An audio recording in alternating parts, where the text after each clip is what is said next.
അപ്പൊ നമ്മുടെ പ്രേക്ഷകർക്ക് വേണ്ടി ഇന്ന് ആദ്യത്തെ ഗാനം ഏത് ഗാനമാണ് ആലപിക്കുന്നത്?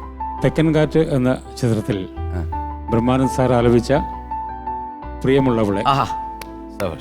അപ്പൊ ഈ ബ്രഹ്മാനന്ദൻ ചേട്ടൻ പാടുമ്പോഴത്തേക്ക് ഈ ശബ്ദം ഉണ്ടല്ലോ, പ്രിയമുള്ളവളെ, അത് നമുക്ക് അനുകരിക്കാൻ പറ്റില്ല. ഭയങ്കര ഡെപ്താണ്. ഒരു 750 കിലോ ഇങ്ങോട്ട് വന്ന് വീഴുന്ന പോലെ ഇരിക്കും. അത്രയ്ക്ക് ഡെപ്താണ്.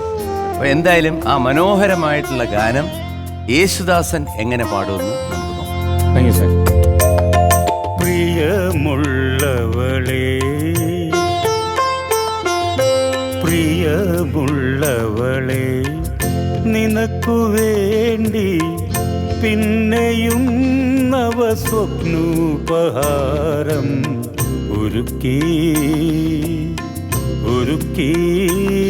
ഞാൻ നിനക്കു വേണ്ടി മാത്രം. പ്രിയമുള്ളവളെ, നിനക്കു വേണ്ടി പിന്നെയും നവസ്വപ്നോപഹാരം ഒരുക്കി ഞാൻ നിനക്കു വേണ്ടി മാത്രം. പ്രിയമുള്ളവളെ,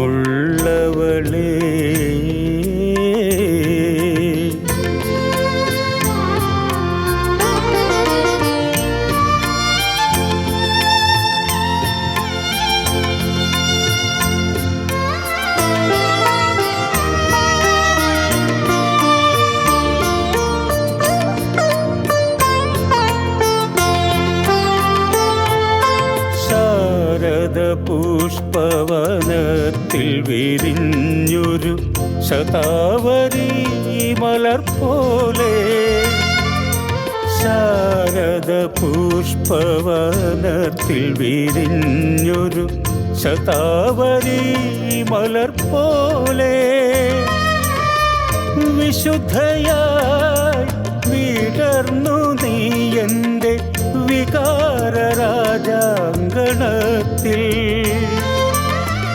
വിശുദ്ധയായി വിടർന്നു നീ എൻ്റെ വികാരരാജാങ്കണത്തിൽ, വികാരരാജാങ്കണത്തിൽ. പ്രിയമുള്ളവളെ, നിനക്കു വേണ്ടി പിന്നെയും നവസ്വപ്നോപഹാരം ഒരുക്കി ഞാൻ നിനക്കു വേണ്ടി മാത്രം. പ്രിയമുള്ളവളെ,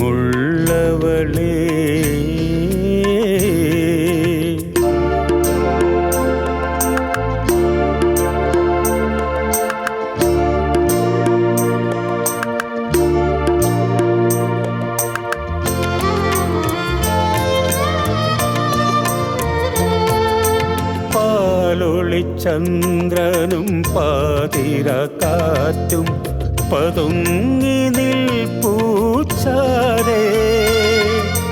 പാലൊളിച്ചന്ദ്രനും പാതിരക്കാറ്റും പതുങ്ങി നിൽപ്പൂച്ചാരേ, ഹൃദയവും തമ്മിൽ പറയും കഥകൾ കേൾക്കാം,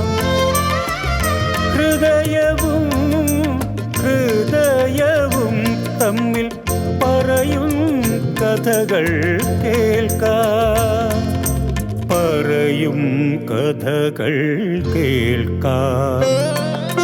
പ്രിയമുള്ളവളെ, നിനക്കു വേണ്ടി പിന്നെയും നവസ്വപ്നോപഹാരം ഒരുക്കി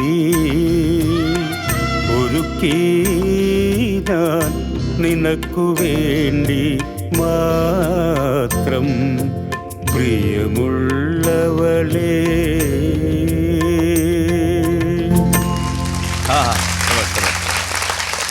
thank you sir. Thank you. മനോഹരമായിരുന്നു. അല്ല, എന്താ രസം. കാരണം ആ പാട്ട് തന്നെ നമ്മളെ ഏതോ ഒരു ലോകത്തേക്ക് കൂട്ടിക്കൊണ്ടുപോകണം അല്ലേ?